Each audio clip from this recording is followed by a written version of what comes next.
देखिए, आज किसी ने हमसे एक बात प्रश्न की है कि चमत्कार हमारे बहुत सारे बाबाएं करते हैं और बहुत सारे लोग कहते हैं कि हम चमत्कार करते हैं क्योंकि हम भगवान के भक्त हैं।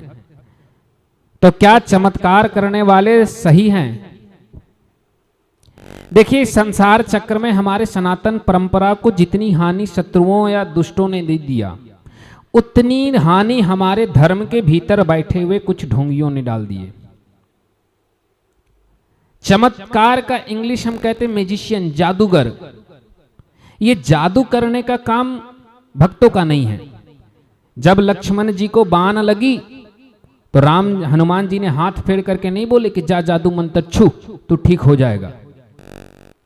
जब राम और लक्ष्मण को नाग फांस लगी तो किसी सपेरे को नहीं बुलाएं कि तुम इनका विष झाड़ दो, थोड़ा सा 2 मंत्र फूंक करके वह गरुड़देव को लाने गए।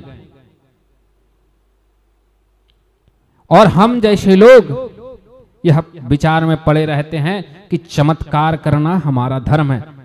पूरी रामायण को पढ़ लीजिए, पूरी महाभारत को पढ़ लीजिए और ढूंढ कर लाइए कि कौन से परम भक्त संत महात्मा पुजारी चमत्कार करने वाला था।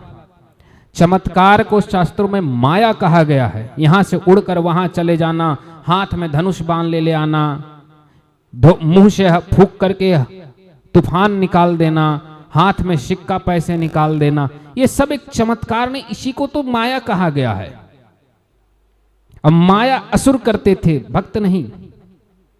जिसे भक्त भगवान पर भरोसा हो माया नहीं करता। माया का अर्थ है कि घेरने वाला, और भक्त संसार को मुक्त करने वाला होता है, घेरने वाला नहीं। संत वो जो संसार को माया से दूर ले जाए, जो स्वयं माया में पड़ जाए, वो भक्त और संत ब्राह्मण कैसा। जादू टोना इत्यादि यह संतों का काम नहीं, भक्तों का काम नहीं। सनातन परंपरा का कोई लेना देना इन जादू टोना से नहीं है। जादू करने वाले को स्कूल में हम लोग जादूगर कहते थे। ये सड़कों के किनारे बैठे होते हैं। बुरा मानने की बात नहीं है। 18 पुराण है, ढूंढ कर लाइए कि चमत्कार जादू कौन से हमारे संत महात्मा करते थे, चमत्कार कौन है।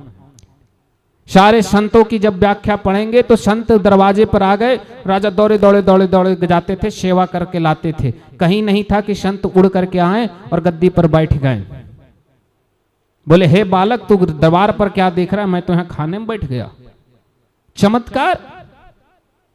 सनातन परंपरा वो परंपरा है जो विज्ञान पर आधार है, चमत्कार पर नहीं। राम जी चाहते तो उड़ करके भी आ सकते थे, लेकिन उड़ कर नहीं आए, पुष्पक विमान से आए। हनुमान जी तो उड़ सकते थे, पर राम जी क्यों नहीं उड़े?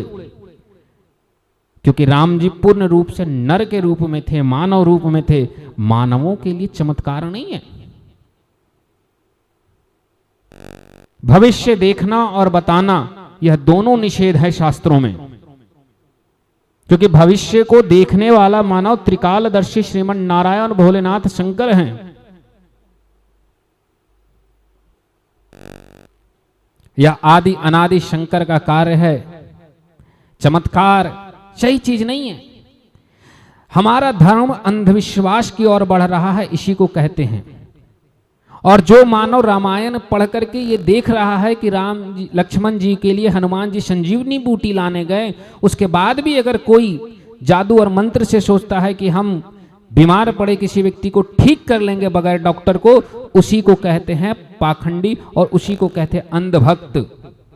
अंधभक्त का अर्थ वो होता है जो शास्त्रों में स्वयं संजीवनी के बगैर लक्ष्मण ठीक नहीं हो सकते थे, ये जानने के बाद भी अपने पुत्र और अपने पुत्री के बीमार पड़ने पर मंदिरों में जाकर के भगवान के सामने बैठ जाते।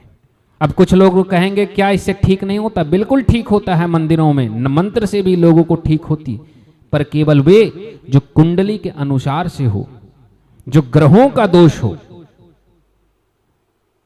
हर संकट को हनुमान चालीसा काट सकता है। तो फिर सोच करके देखिए कि जब बड़म युद्ध हुआ था पृथ्वीराज चौहान और मोहम्मद गौरी से, अगर पृथ्वीराज चौहान हनुमान चालीसा बैठ जाते तो क्या बच जाते? महाराणा प्रताप हनुमान चालीसा युद्ध भूमि में लेकर बैठ जाते पढ़ने के लिए, तो क्या वो बच जाते? क्या हनुमान चालीसा छत्रपति शिवाजी महाराज लेकर के बैठ जाते तो वो बच जाते? नहीं बचते, काटे जाते। अर्थ, हनुमान जी उसी से रक्षा करेंगे जिससे तुम अपनी रक्षा नहीं कर सकते, जिसे तुम देख नहीं सकते। इसीलिए कहा गया ना, भूत प्रेत पिशाच निकट नहीं आवे, क्योंकि हम भूत प्रेत पिशाच इन तीनों को देख नहीं सकते, और देख भी ले सकते हैं तो इन्हें रोकने की ताकत हम में नहीं है। इन्हें हनुमान चालीसा रोकेगा। लेकिन कोई सामने से दो मुक्का मुझे मार करके चला जाएगा तो हनुमान जी उसे नहीं रोकेंगे। हनुमान जी कहेंगे कि लड़ो। जब कृष्ण जी ने अर्जुन से कहा था लड़ो, तो फिर हमें कैसे हनुमान जी लाकर बचा लेंगे? जिस अर्जुन के रथ पर बैठे हनुमान जी थे और अर्जुन को स्वयं युद्ध करना पड़ा, तो फिर आप कैसे सोच सकते हैं कि आपके घर में बैठा हनुमान जी आपके लिए लड़ेंगे? हनुमान चालीसा है संकटों से काटने वाला, पर वह संकट वही होगा जो संकट आप नहीं हर सकते, जो मानव नहीं हर सकते। उस संकट को हनुमान जी हमारे हरेंगे। हर संकट को हनुमान जी हरने लगेंगे तो मनुष्य की छोटी सी बीमारी भी हो गया तो चलो भैया हनुमान जी है ना। हमारे घर में बाढ़ आ जाती है तो हम घर छोड़कर भागते हैं। कभी देखे छत पर बैठ करके किसी को हनुमान जी का, हनुमान चालीसा की, नदी का बाढ़? प्राकृतिक हादसा, धर्म कर्म अपने स्थान पर ठीक है। हमने अपनी भक्ति को भक्ति से देखना ही छोड़ दिए, हमने भावों को पढ़ना छोड़ दिए। हनुमान जी हमें किस चीज से बचाते ये हम जानते ही नहीं।